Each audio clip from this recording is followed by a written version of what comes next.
नमस्कार, मी Saddam Hussain Mulla SM network प्रस्तुत Ichalkaranji news टाइममध्ये आपले सहर्ष स्वागत आहे. पाहूया आजच्या ठळक घडामोडी. घरात घुसून नुकसान व मारहाण केले प्रकरणी दोघांना जामीन मंजूर.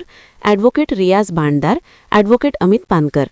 इचलकरंजी पवारमाळ परिसर येथील घरावर मध्यरात्री अचानक दगड पडल्याच्या घटनेनंतर फिर्यादी यांचा मुलगा जईद याने गल्लीतील मुलांना धमकी दिल्याचा गैरसमज संशयितांनी करून घेतला.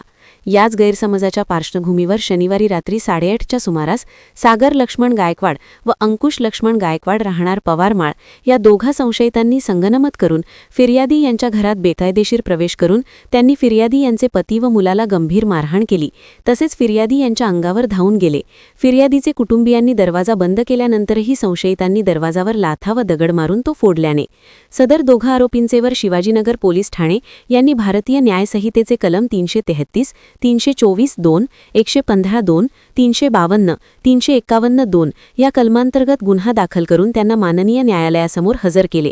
आरोपींना न्यायालयासमक्ष हजर केले असता आरोपींचे वतीने त्यांचे वकील ॲडव्होकेट रियाज बाणदार, ॲडव्होकेट अमित पानकर यांनी जामीन अर्ज दाखल केला.